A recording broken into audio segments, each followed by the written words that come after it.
energy the same. They have no brain to distinguish. Here we have to understand from Krishna. Therefore Krishna's instruction is so important. If we don't take Krishna's instruction, then in spite of our so-called higher advancement of education, we remain simply mura, rascal. Rascal. Mura means rascal. Namana dushkita nam mura prapadante naradhama. Those who are not aware of the spiritual energy and the material energy, they are called muras. Then if you understand what is spiritual energy, then you will search out where from these, both of the Krishna says, both of them are coming from me. But if you understand the superior energy, spiritual energy, then it will be possible to understand what is Krishna. Krishna is a full spiritual energy, Satchidananda Vigraha. Ishara Parama Krishna Satchidananda Vigraha. Anadi Radhi Govinda Sarva Karana. So this is the first education to enter into the spiritual understanding. Krishna has begun from the very beginning, in the second chapter, that the spiritual energy is within this body. Dehinasmin tatha dehi kaumara jovanam jara tatha dehantara prapti dhirastattva namayati. So, there are many evidences in the Vedic literature that the spiritual energy is different from the material energy, and if you understand a spiritual energy, then you can understand what is God. Because spiritual energy is the sample of God. Sample of God. Krishna says in the Bhagavad Gita that Mamaivangsa, here it is said Jiva Bhuta. What is the Jiva Bhuta? The Jiva Bhuta, the living entity, Mama Eva Angsa, they are my part and parcel. Minute particle of me. That's like father and the son. Son is part of the father, bodily, not spiritually. Spiritually, he is part of Krishna. And materially, he is part of the body of the father. So we are not talking of the material. That is going on, of course. But this understanding, Bhagavad Gita, is completely spiritual understanding.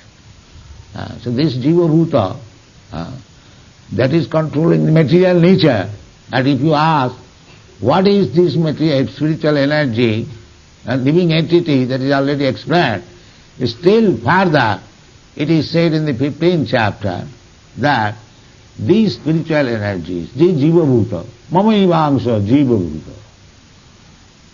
Krishna says, these Jiva Bhuta, living entities, they are my part and parcel. That means, if you try to understand what is these living entities, then it is being part and parcel. You can understand God. Just like a big volume of rice boiling. You take one rice and you press it in the hand. You can understand the whole rice pot is now ready. Similarly, if you thoroughly understand this spiritual entity, you can understand what is God. It's like you take a drop of ocean water and analyze it chemically, the combination, then you can understand what is the whole sea water. It is very easy. At least you can understand composition. So, if you study human nature, whatever there is, that is also there in God. But that is perfect and unlimited. And we have got all these chemical qualities, very minute quantity. And in the material contact, it is imperfect. So if you become liberated from the material bondage, then you become perfect. You can understand that I am as good as God, but God is great, I am very, very small. That is self-realization. That is self-realization. If you think I am as good as God, that is your foolishness. You are as good as God by quality, but quantity you are not as great as God. This is self-realization. Therefore Shastra says that if the minute quantity of a spiritual spark would have been equal to the supreme whole, then how he has come under his control? This is reasoning. We are under control. In the material atmosphere, we are fully under control. But when we are spiritually free, still we are under control. Because God remains the great and we remain the small. Therefore, in the spiritual world, there is no disagreement that God is great and we are small. There is no disagreement. That is spiritual world. And the material world means God is great, we are small. There is disagreement. That is material world. Try to understand the distinction between material world and spiritual world. The living entity is very minute particle of God. But in the spiritual world, everyone is aware of his position.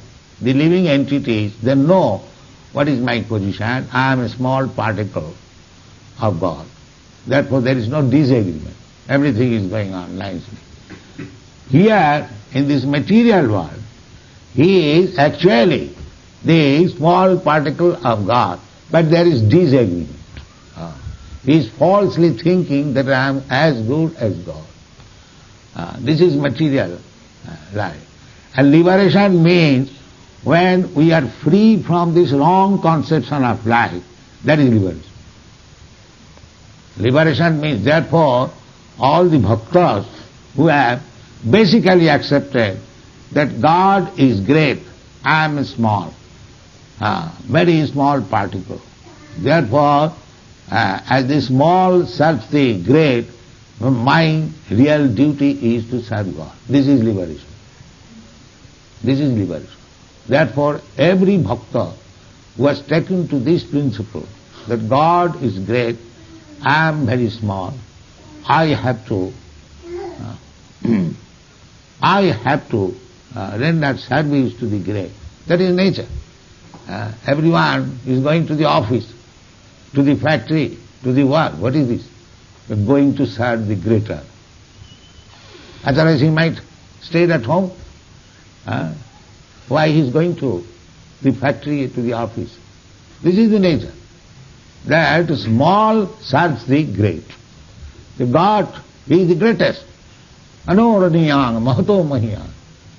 Then what is your business? To serve him. That's all. This is natural position.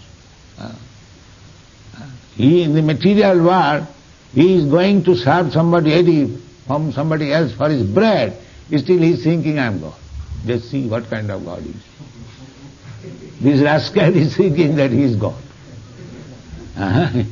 If he is driven away from the office, he will not get his bread and he is God. This is material. Everyone is thinking, I am God. Therefore they have been called Muras, rascals. They do not surrender to God. Namang duskitanam mura prapadanti naranama. Maya aparitagyana. Aparitagyana. His real knowledge is stagnant. He does not know that he is small, God is great. His business is to serve God. This knowledge is stagnant. Maya aparitagyana. Asuri bhavamasa. This is the sign. And you can understand by the one symptom, just like pressing one rice from the whole pot of the rice, you can understand the rice is quite all right. Similarly, by one symptom you can understand who is a rascal. What is that? Namang prapadanti. He is not a devotee of Krishna, he is a rascal. That's all. That's all. This is our conclusion. Thank you very much. Hare Krishna.